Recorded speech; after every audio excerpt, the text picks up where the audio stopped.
Once again, hello everybody. Hello.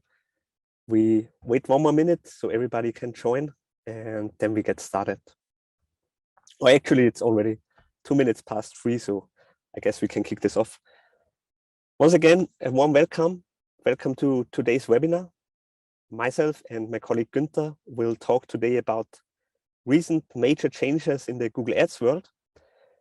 And to be more precise and give you a brief overview what you can expect today, I'm going to talk about Performance Max today. That will be covered in the first half of the session, whereby we will talk about what is Performance Max, what are the advantages and disadvantages, and implications, as well as strategic possibilities. And my colleague Günther, already present as well, will talk about responsive search ads, implications hereby, why it matters, and he will also share some best practice solutions. My name is Christopher. I'm going to be the host of today's session. And before we start, I quickly want to do some housekeeping. So if you have any questions, feel free to post your questions within the Q&A section of the Zoom meeting. And also, I want to let you know that we're going to record the session. So if you need to drop out at some point, no worries, we are going to share the recording afterwards. Yeah, and without further ado, let's jump right into it. Performance Max campaigns, quite a buzzword already this year. And that's why we thought it would be great to share some insights and some first experience we made with this kind of format. And yeah, I'm going to talk about Performance Max today. Some of the participants maybe already know me from previous talks. My name is Christopher. Most people also call me Stoffel. I'm a product manager here at Smart Ecommerce in the field of shopping ad automation, whereby I gained in the last 7 years a lot of know-how in the field of product listing ads and also in the field of product management. I'm quite passionate about digital advertising and new technologies, as well as sports and motorbikes.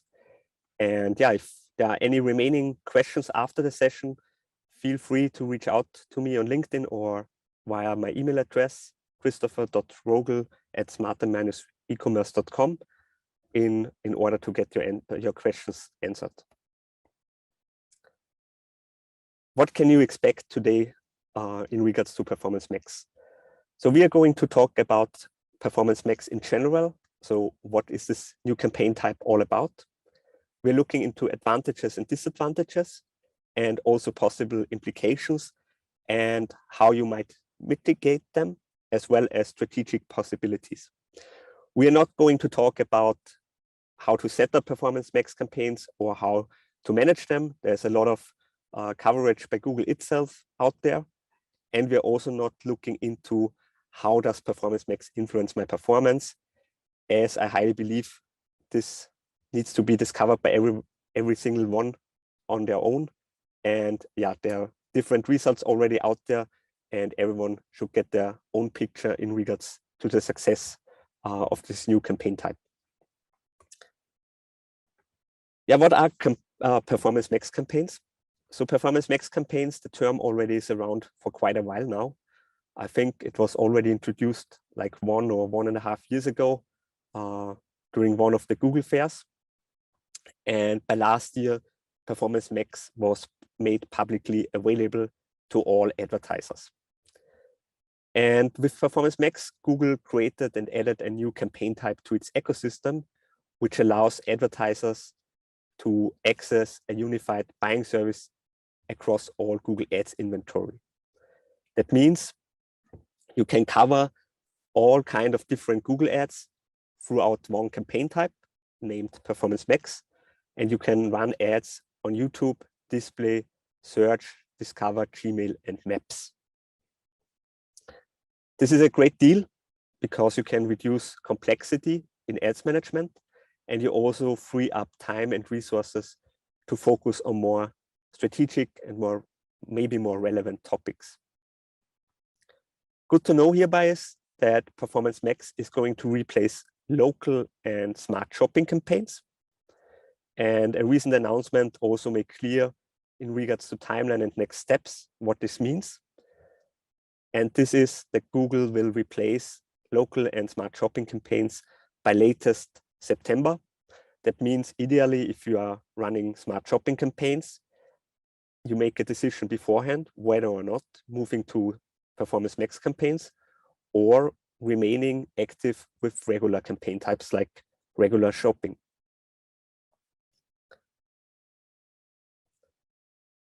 When we look at Performance Max, there are some major changes we should talk about. So first of all, Performance Max allows you, as we already mentioned, to access the entire Google Ads inventory and run ads across this entire inventory. That means you can run search campaigns, you can run shopping campaigns, and you can run display campaigns throughout this new campaign type. And Google will automatically serve campaigns on the different kind of inventory across Google's inventory, whilst leveraging capabilities of smart bidding. So basically, Google is doing the job for you in regards to bid decision-making as well as placement decision-making, and also decides which kind of ad best fits to your target audience. At the center, at the heart of Performance Max campaigns are asset groups. And asset groups contain different kind of information necessary to run and display your ads. And this information is a link to a merchant center and the products you want to cover within this campaign type, assets such as descriptive text, images, logo, URLs, and more. Looking at the Google Ads UI on the right-hand side of the screen, we see basically 3 sections when setting up and managing asset groups, whereby you have the possibility to define the merchant center account you want to use, the products you want to target, the URL you want to display and leads and possible clients to, and as already mentioned, images and logos, videos, and so on, which can be added and managed throughout this campaign type. And this is very interesting to know because Google made quite a transition hereby. So if you remember in the early days when there were not even shopping ads out there, there was a lot of buzz around keywords, and keywords were in the center of the activities. Through a time, they shifted more and more to put a focus on products. And now we are there putting more focus on assets, covering products and all kind of different creatives within this campaign type. When we talk about Performance Max, we should also briefly discuss implications when activating Performance Max, especially if you still use and target products or other services via your regular campaigns. So let's assume you run different kind of regular campaigns within the section campaign 1, and you target the same inventory throughout Performance Max campaign 2. Then the question arises, which campaign is actually serving my ads in the end? And here applies a very interesting mechanism, which is that in most cases, the ad rank decides currently whether or not your campaign and actually your ad will be served via regular campaigns, which are still live and active, or via Performance Max. And as you can see on the ad delivery, in the ad delivery column, that, for example, in the case of search, video, and discover, as well as local, the ad rank decides whether or not Performance Max is in use. When it comes to regular shopping campaigns and partially to display campaigns, in the majority of the cases, PMax is automatically advertising your ads across Google's ads inventory. This also leads to an interesting assumption, which is, and take this with a grain of salt, is Google to replace this higher ad rank scheme throughout putting more priority on Performance Max at some point in time? That means rather than having this mechanism in place, whether or not an ad rank decides if your ad will be shown via campaign 1 or via campaign 2, it's very likely that Google pushes forward in the direction putting more focus on performance max and adding higher priority to this new campaign type. And this is very interesting and relevant, I guess, for everyone, as performance max also withholds several advantages and disadvantages we want to talk about. And we also want to talk about which implications this might have and how you can mitigate certain strategies and situations. So on the advantage side, I guess this is quite clear. One can benefit from accessing a broad audience and advertise products and services across the entire Google Ads inventory. Whilst doing so, you can benefit from reduced efforts in campaign setup and management. And you can also benefit from the smart bidding algorithm, which is applied across the entire inventory and used to target and manage your ads for the right target audience.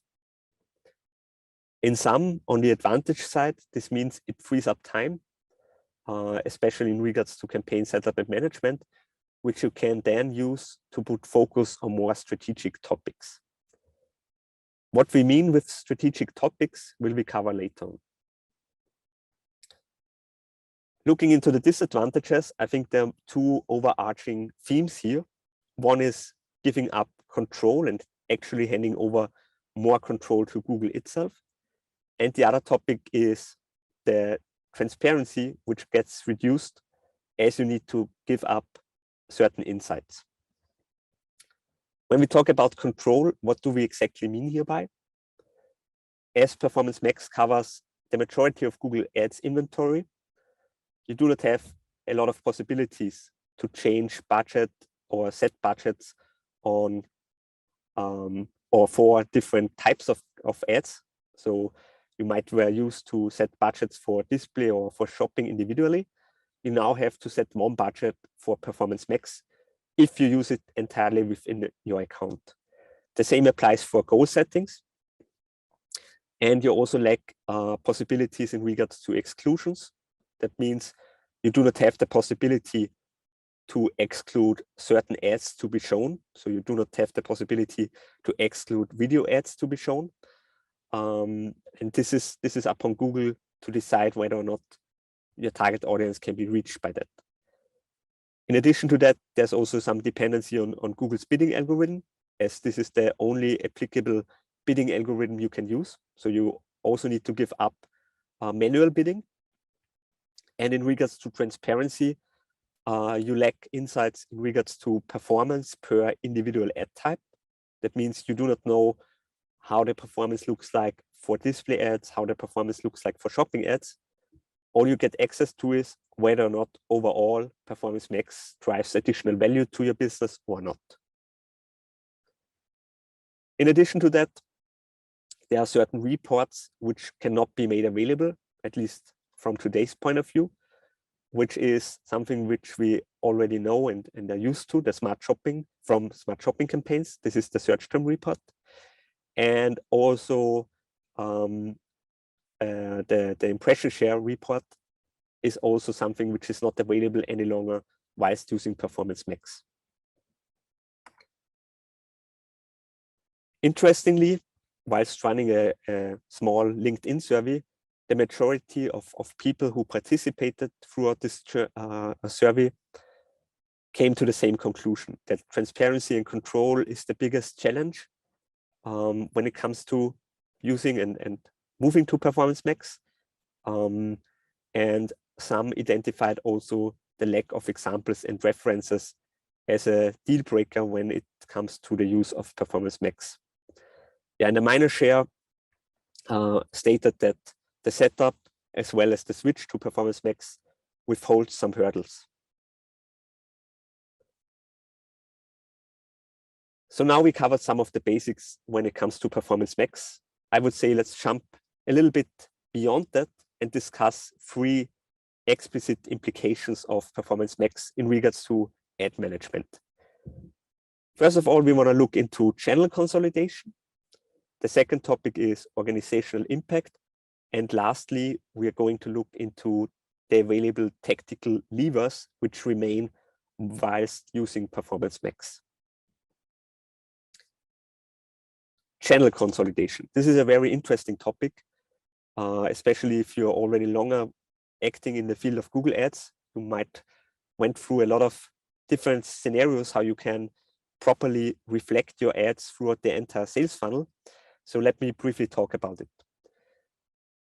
So most of you likely notice this is a typical sales funnel where you have different levels, starting with awareness, following up interest and desire, and at the bottom end, there's action. When we look at nowadays campaign types, we see different possibilities how to access different audiences across the sales funnel.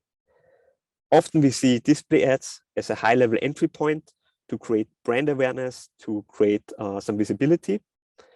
And then we have regular text ads, mostly within the mid and lower funnel section. And when it comes to driving actual sales, often regular shopping campaigns are used. The great thing about this structure, and most of you, I guess, also learned this over time, is that you have a lot of control and transparency across this funneling structure. And you can apply different goals and budgets to each of these stages. And you can, for example, treat new customer acquisition differently within display ads compared to regular shopping campaigns. With PMax, and from my point of view, this is one of the biggest hurdles nowadays, you need to rethink this entire scenario and management. With PMax, you do not have the possibility to decide on an individual basis which budget you want to apply or which ROAS goal you want to go for. You can only set one ROAS goal and one budget by every Performance Max campaign you create. And with this budget and with this ROAS goal, you target the audience and you advertise the products or services you add to this Performance Max campaign. That means, in a nutshell, you have limited possibilities hereby, and you might need to activate some of the levers we are going to talk about within section 3 in order to mitigate this.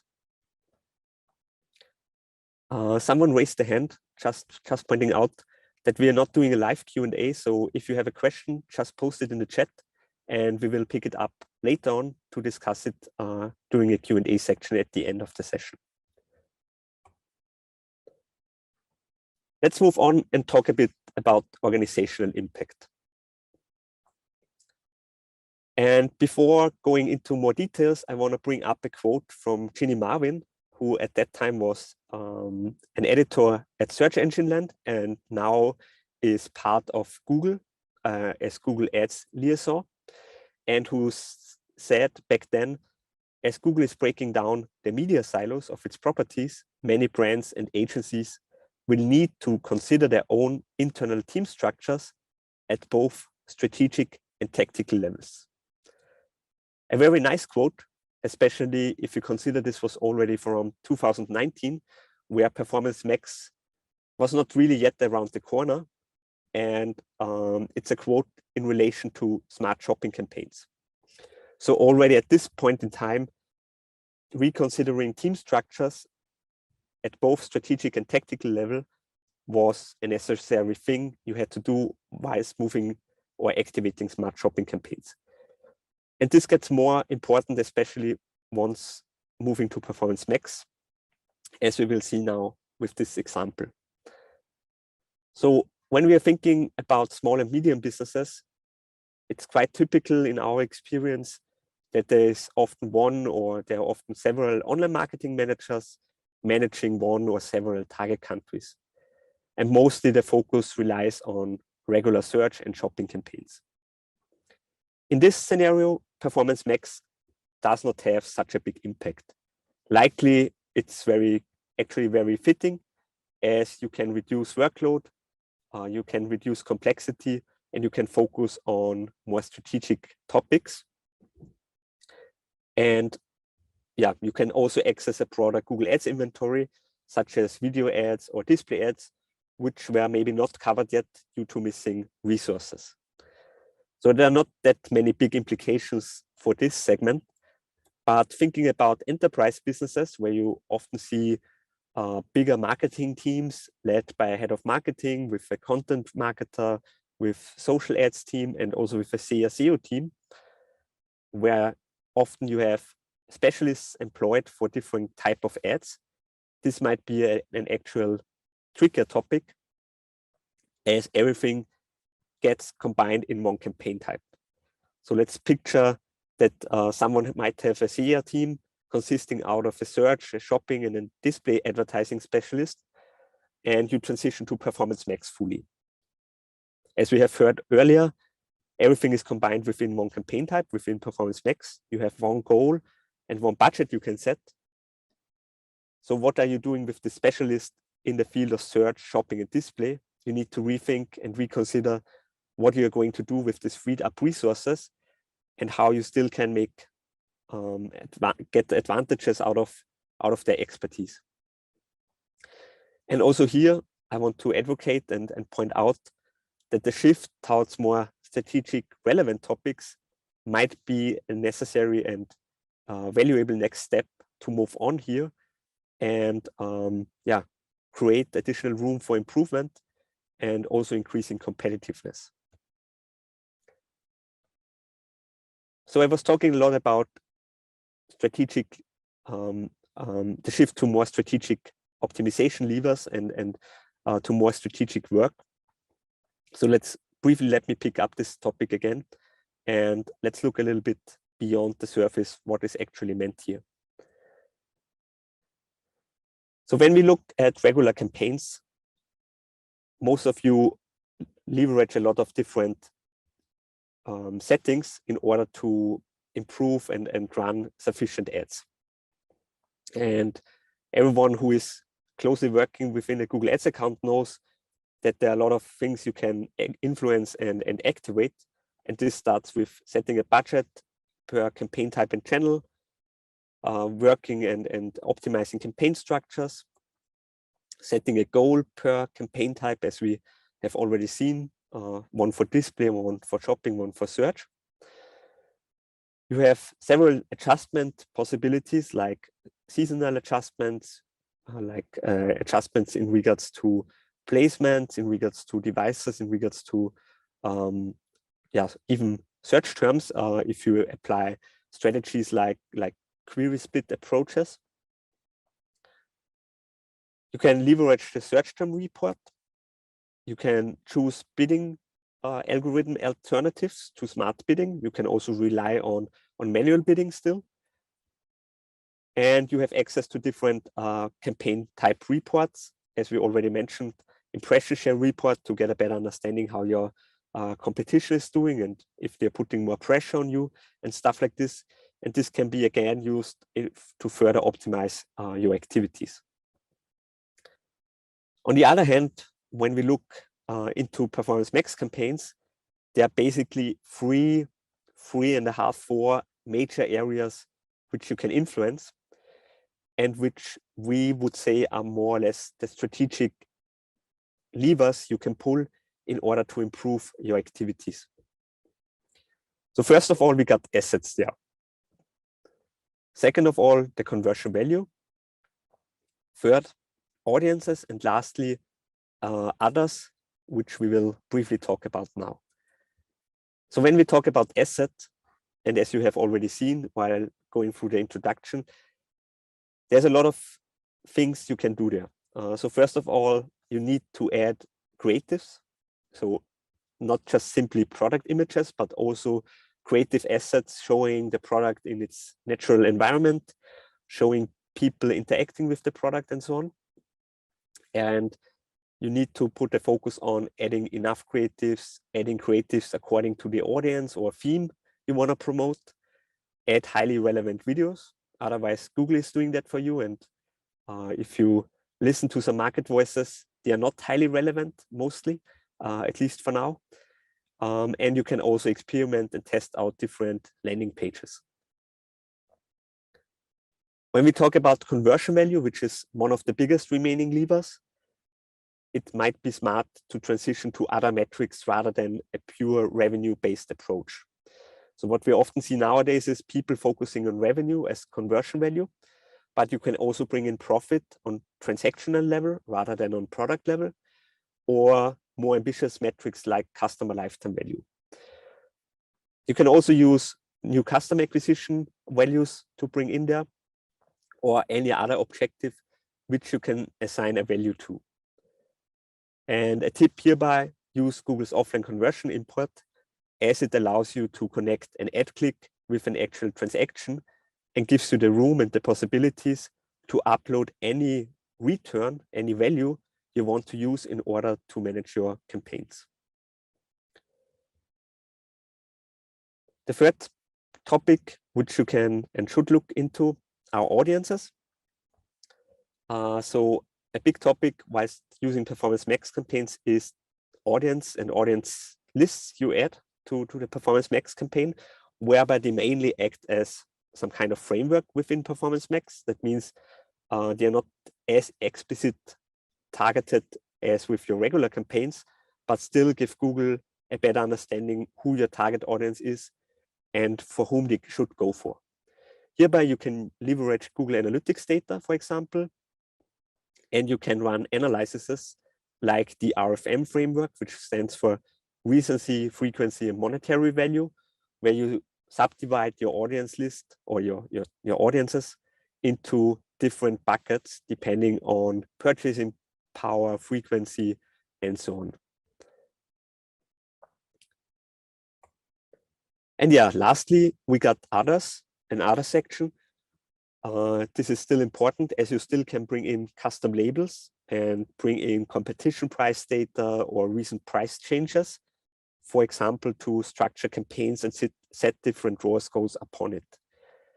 And I can also recommend you to look out for newer features. So it's very likely, since the campaign type itself is pretty new, that Google will promote and share additional features in the future.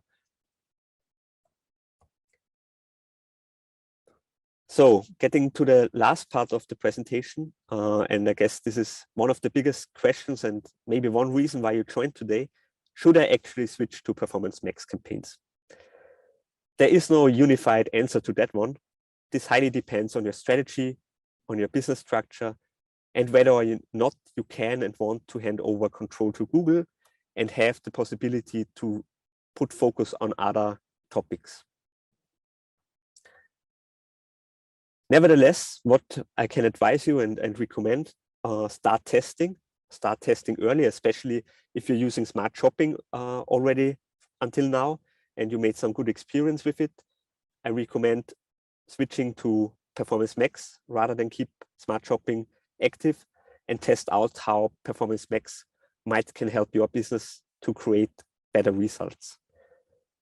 If you're not yet that eager with this campaign type and you are unsecure whether or not this is actually something you want to use in the future, we can also recommend using hybrid setups. That means that you run existing campaigns alongside Performance Max campaigns, and you can follow different strategies. So as we already have heard, Performance Max allows you to target the entire Google Ads inventory.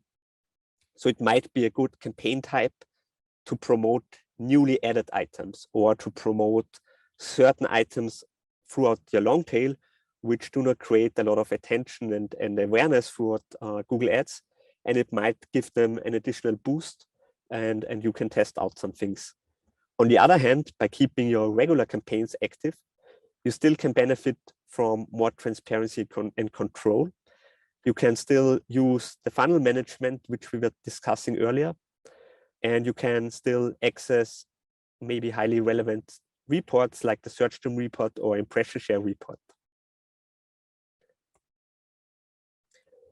To sum it up, from my point of view, Performance Max offers a great entry point, especially for smaller organizations. And this is something which we have already seen, and likely you agree to that when smart shopping was provided. It gives you the possibility to achieve even greater coverage throughout Google Ad inventory. Not everyone has the possibility to create a highly sophisticated video about their products. So Performance Max could do you a favor hereby. And you also receive the advantage of freeing up some resources and time, which allows you to put focus on maybe more strategic relevant topics. Not only the things which are directly connected to Google Ads are relevant here, but also things like restock, demand, pricing might be a topic you want to look out for and where you want to put resources on, as they might free up depending on your internal structure. Yeah, and what's ahead, as already briefly covered, it's very likely, since the campaign type is pretty new, that Google will add additional functionality hereby. Everyone who used smart shopping in the past knows about the one-click experiment. There's something in the pipeline to support such a one-click experiment with PMax as well. And there are other features ahead, which likely will come in order to help you get more out of PMax.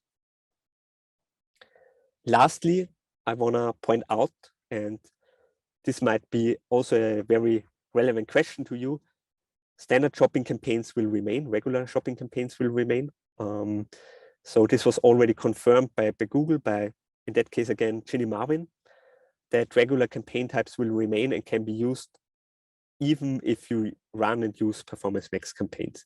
So regardless for which strategy you decide for, whether or not you want to move to Performance Max or you want to remain with your regular campaign types, there's still place and room for regular campaign types, especially standard shopping in the future.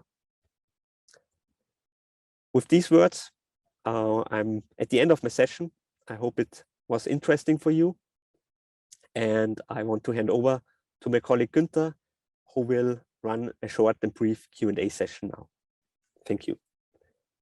Thanks a lot, Stauffer.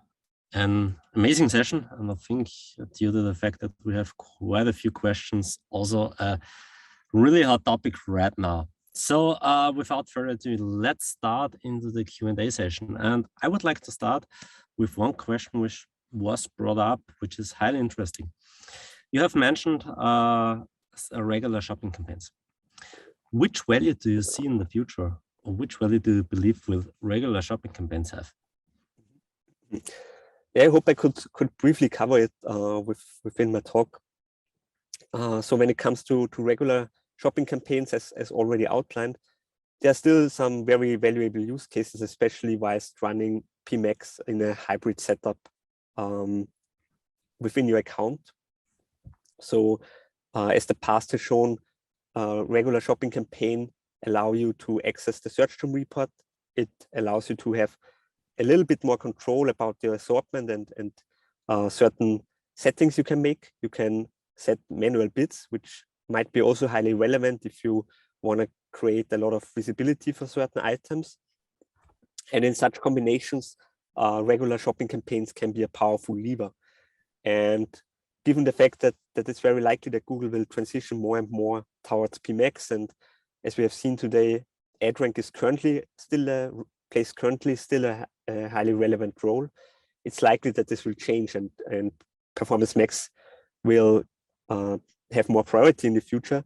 So this might also affect other regular campaign types that you consider certain setups, and hereby such hybrid approaches can totally make sense.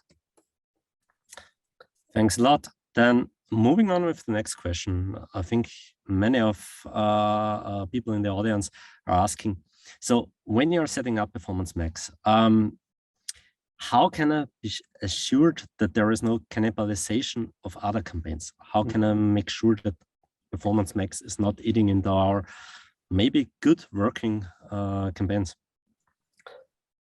Yeah, this depends. So if you want to target the same assortment, so if you want to target the same products with your regular campaigns as well as with your PMax campaigns, then within shopping, you're actually at the losing end. As we have already heard, PMax is overruling regular shopping campaigns hereby. When it comes to regular search campaigns, you can, for example, work a lot with exact match type, which has higher priority right now than Performance Max. In all other cases, it's mostly the ad rank which decides on whether or not your ad is triggered by PMax or by regular campaigns. So there's not much to do here. On the other hand, and this is actually the recommended approach. It would be better to think about, yeah, which products actually do I want to promote via this approach and which products via that approach, and then you split it up. So you split it up and put one segment of products within PMax and one segment of products within your regular campaigns, and then you ensure that there's no cannibalization to say in regards to your advertising strategy. All right, thanks a lot. The questions are popping up. So just be assured, once again, if we are not able to answer all of your questions, we are always trying to follow up with that. So no question is lost. Just be assured we don't have, unfortunately, the time to ask all of yours. So next question. Hi, Chris, on the PMax assets, how could we test URL landing page if we can't see what URLs of our customers are taken to? Don't think Google shows that. Yeah, I guess you're right. I don't think that Google shares this yet. Maybe there's some solution coming in the future.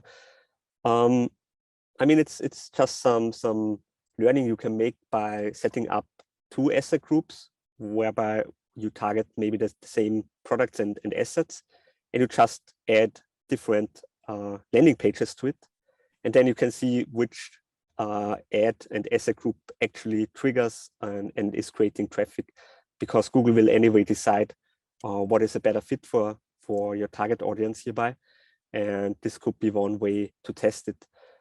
There's also another more implicit way.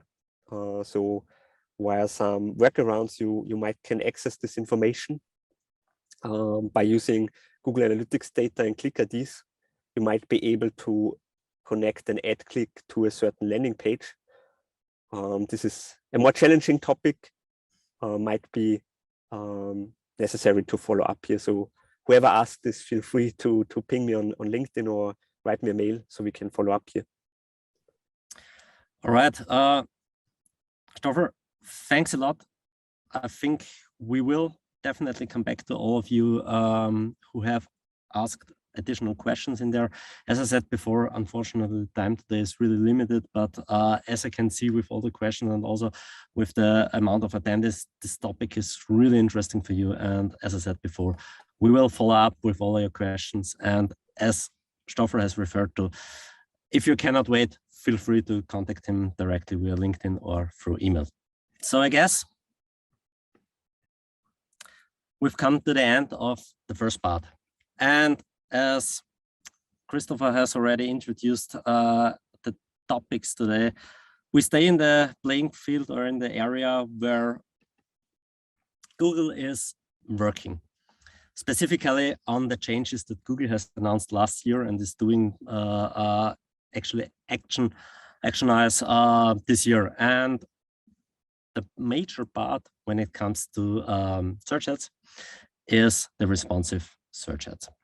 So I'm going to talk to you about these changes. I'm going to lead you through the topic, showing you best practices, but also once again revisit what the changes have been and how drastically they impact search ads.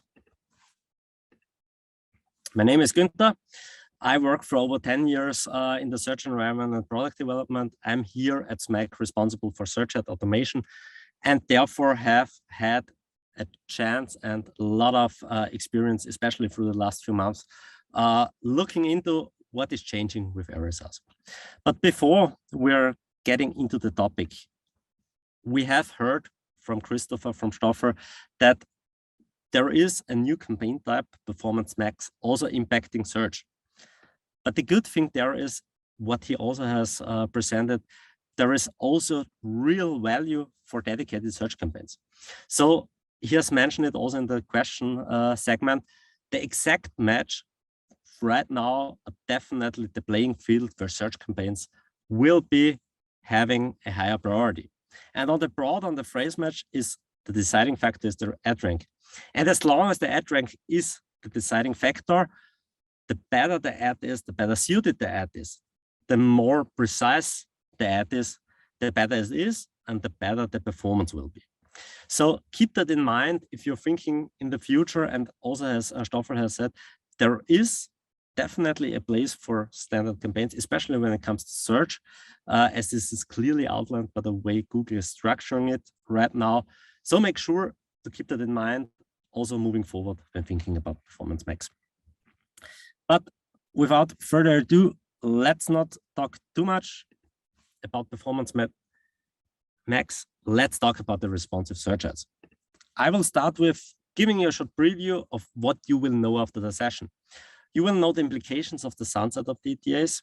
You will know the importance of how and to adopt to RSAs, and you will definitely know the best practice solutions for handling RSAs, both in the short and in the long term. Let's start with a look onto the implications.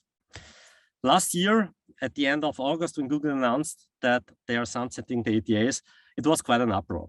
There was a long post from Google basically explaining what they are trying to achieve, even though the writing has already been on the wall. So they have decided to move RSAs as the standard campaign type already in the spring of 2021. And then basically at the end of August, they have announced to sunset the ETAs. By the way, Microsoft is following the approach. They have announced this in the fall of 2021 and are doing it on the same date in June. So by June 30th, the ETAs are not able to be created anymore.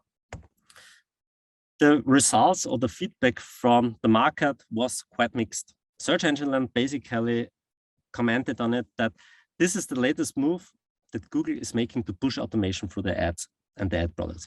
And what they are trying to achieve there is really thinking about the last resort of unidentified searches. They are always saying that 15% of unidentified searches are coming up.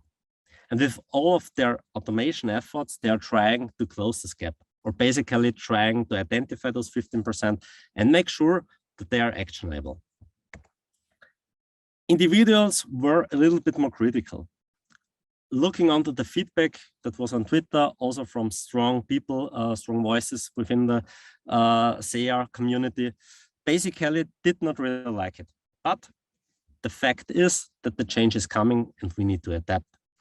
So really interesting on the stuff is how and what are the intentions from Google, how to work with those.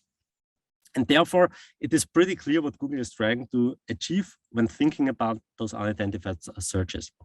They're trying to make it easier to show the right message, and they are trying to serve the correct combination. They believe that the control should rely in their hands. They believe that they are able to create better ads, that we all on the advertisement field are doing so.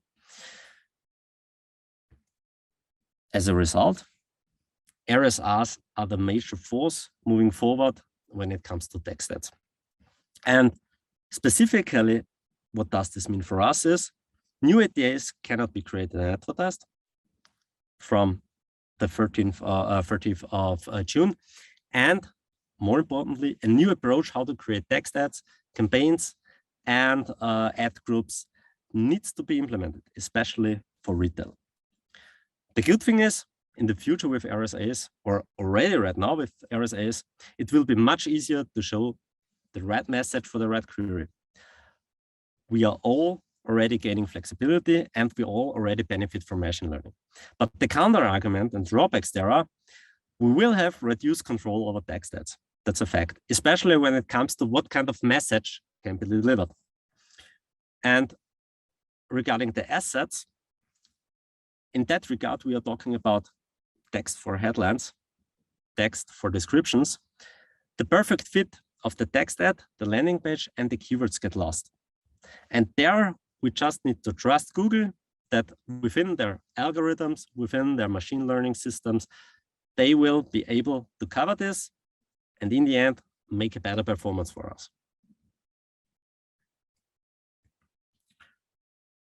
Before we jump into how to work with RSS, I would like to once again revisit the implications on a little more detailed level. Because it's really important to understand that at the end, ETAs and RSIs look the same.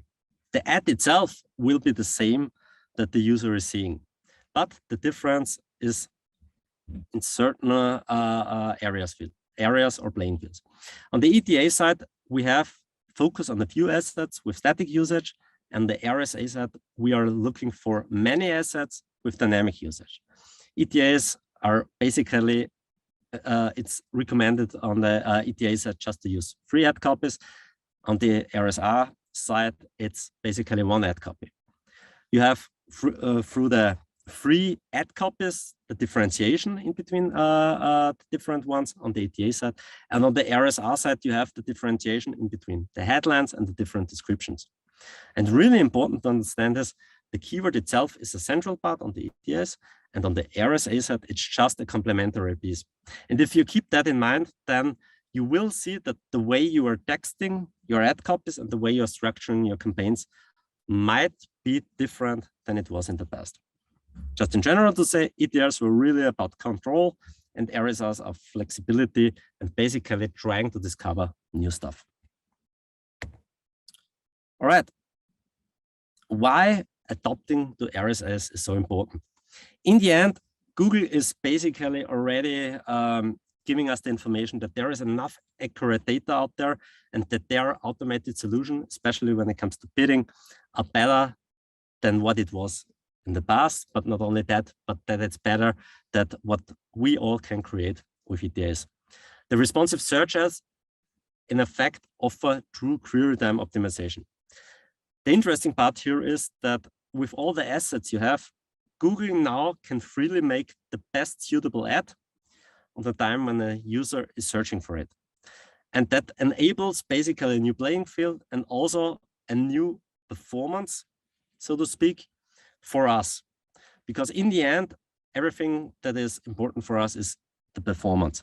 And if this is right, then I guess what Google is doing is also helping our cases. In the end, we will have the possibility to show more relevant messages for each user based on their search behavior. And of course, as we already have mentioned at the beginning, RSRs are not exclusively, they can also be combined, especially thinking about performance max. So what I've said on the intentions on Google, we always bring to our forefront, we always need to bring to our thoughts. Basically, 15% of search queries every day are new searches and are never seen before. And the automation is key on keeping pace. RSR will help us making sure that with a slimmer structure, we are still able to serve more ads. All right, now we are getting into the interesting part when it comes to real changes and what we suggest moving forward. But before we are talking about the campaign structure and how to move forward with a dedicated new RSR approach, let's talk about in general the text ad copies and what is changing there. So as I already said, with all the different combinations, you need to rethink the way you're going to create ads. Many of us have already done that. And for those who are heavily relying on ETAs, please make sure to keep this in mind. The focus in the future should not only be product related, but it also should be on general messages. Highlight USPs, highlight your brand message. Think about strong CTAs, call to actions, and make sure that the message is differently.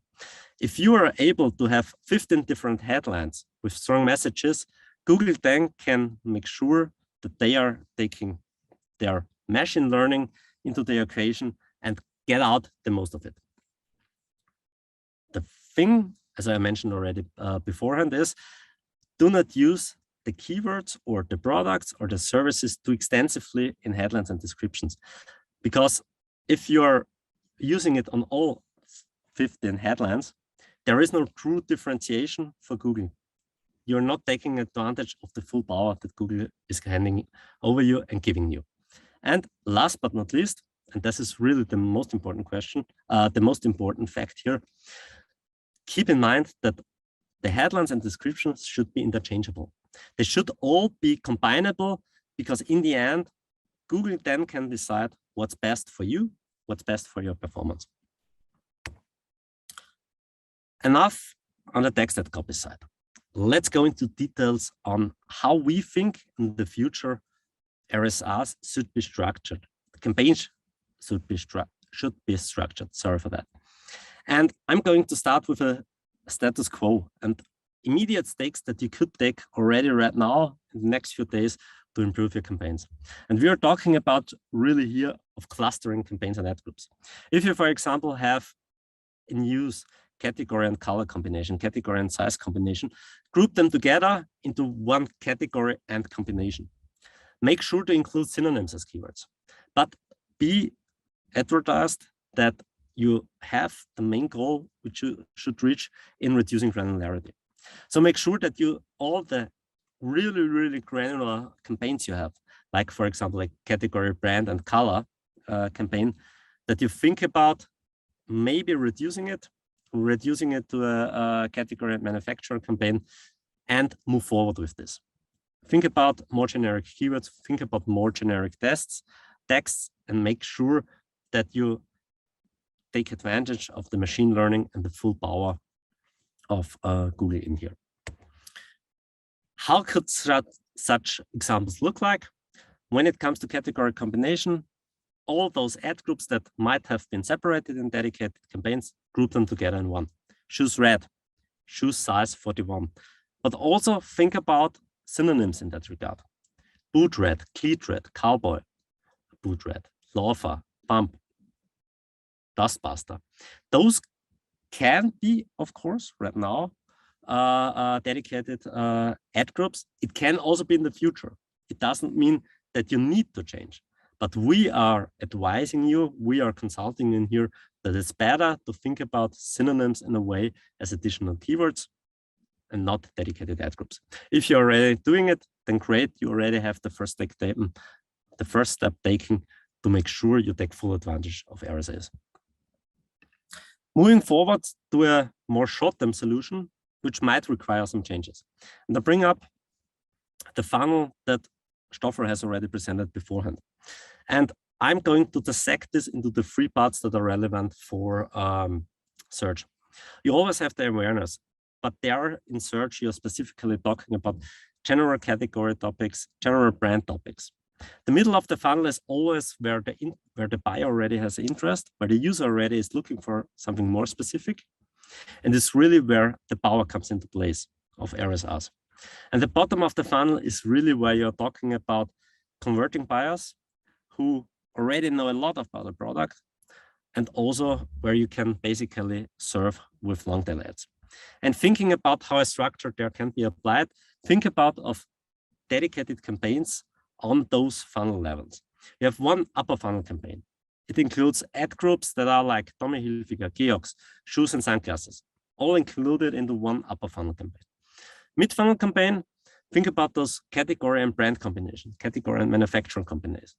And on the lower funnel campaign, think about product lines, think about cheat-ins, think about ambience, think about products if you really have strong products where you know it's worthwhile advertising. But the true value in here is really on the mid-funnel campaigns, because this is more or less highly complex, but there is a lot of value there because people out there are looking for it. In the end, everything comes down to a true solution where we believe, also where our vision there is heading to, for the long term. And for the long term, we are going to grasp a theory, or basically a topic that Google has already introduced a few years ago: business objectives. Business objectives for shopping is already something that Google is working with, that also might some of you already out there are working with. We believe that within text ads, that's also crucial for the future. What are business objectives in that regard? We talk about revenue, profit, basket margin. We are talking about customer lifetime value, or it can be some dedicated score that you already are trying to create out there.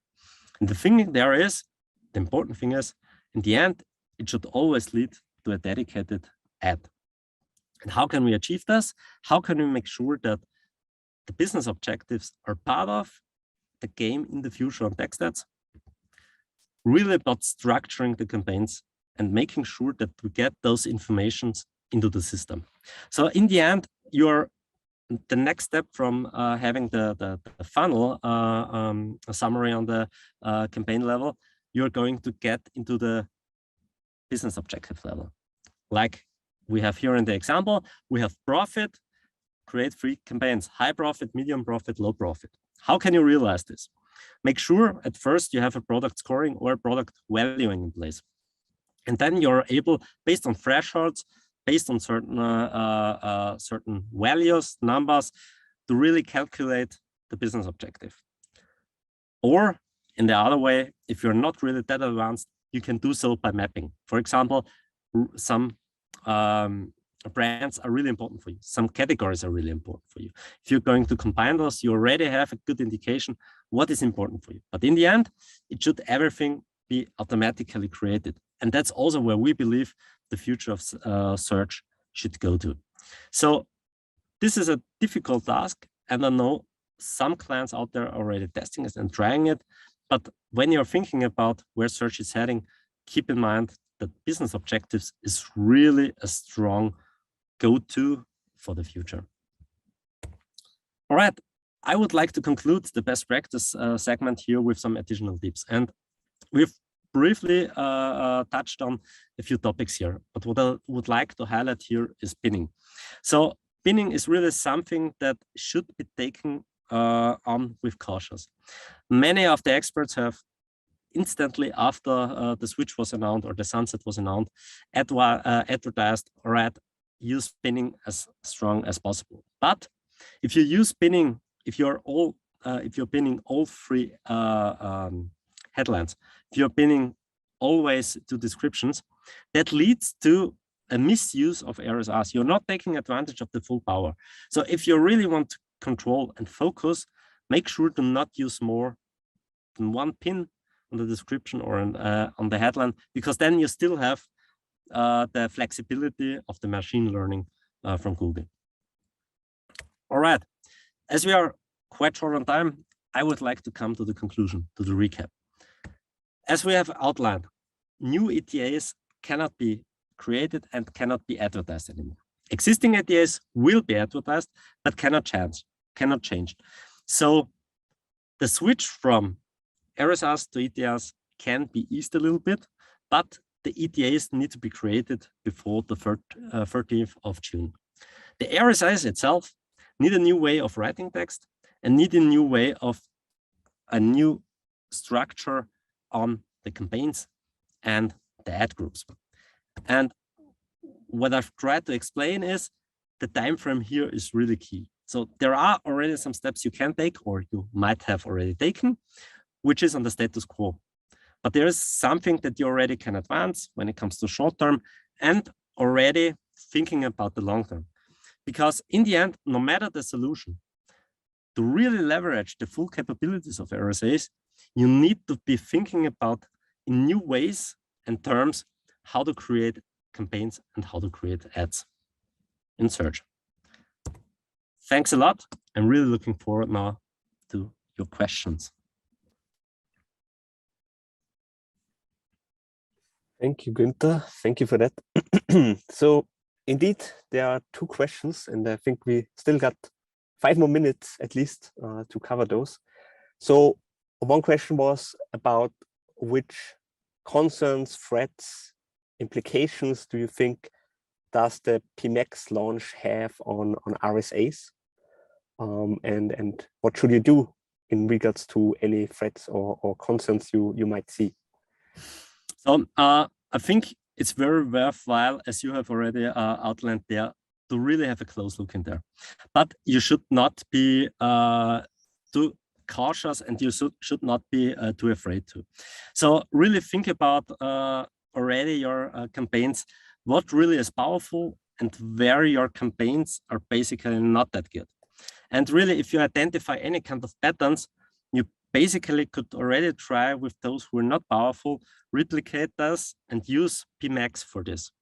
Because in the end, if there's certain patterns detected, and you can transfer them to PMax, you can be at least assured that Google is trying the best to really recreate the power. I would be a little bit cautious on your highly performant campaigns, because in the end, it could very well be that they are the true and the bread and butter of your performance marketing. And there, I'm a little bit more hesitant. But I think what you have explained, Stoffer, beforehand, the most important thing is testing it out. Because in the end, it might be true for you that it works, but it might be not true for your competitor or a friend who is working in a different company. So it's really within you, within your company, that might be really special on that. All right, thank you for that. There was another question in regards to how many RSAs per ad group do you recommend? So we follow here the guideline from Google, and the reason is pretty simple. So first of all, this the recommendation is 1. We follow the guidelines of Google because in the end, of course, you could add additional RSAs, but then it will get really, really complicated. Because in the end, then you have a lot of different variables, and there might be somewhere the breakdown where you're not able to really make sure that the message you still have the possibility to getting across. So I think if you're perfectly using RSA, you're using 1. In case in future, if there are dedicated other capabilities with Google coming up, it might be possible to use additional ones. Of course, it right now is already possible, but we follow here the recommendation of Google because in the end, right now, as the setup is, 1 is in that regard, the true answer. All right, thank you. Maybe a last one, then we covered everything. Someone asked, looking at business objectives with RSAs, does that mean you do not target campaigns based on audience rather than actually looking into products which serve certain business goals, e.g. high margin products? How would you see that? Yes, but the important thing here is not limited to products, because products is really only part of what makes search campaigns so strong. It's really about the combinations, as we have identified. For many of you, category and manufacturer, category and brand combinations are strong. And I think there is really the true value, because in the end, you cannot spend endlessly. You have a limited budget. And if you identify the true, so to speak, your stars with your within your assortment, then focus on those. And I think identifying those is really the key, and is really also the important thing moving forward. So it's not about right now starting already and switch everything to business objectives, completely abandon your campaign structure and make something new, but rather think about what in your company is really the main business objective you're working for. For some, it's profit. For some, it's still revenue, but it also can be basket margin. It also can be CLV. And this is really the first step, thinking about those and making sure that you have the data available, because then in the end, it gets a lot easier to create those campaign structures. All right, thank you for that. And I would say let's wrap it up here. Thanks for everyone joining today. Thank you for staying a little bit ahead of, or staying a little bit longer than the actual time box was scheduled. I hope it was relevant and we could share some of our knowledge here. Feel free to reach out to us if you have any follow-up questions. As said, we will make the recording and the presentation available afterwards. And yeah, a pleasant rest of the day and evening. Thank you. Thanks.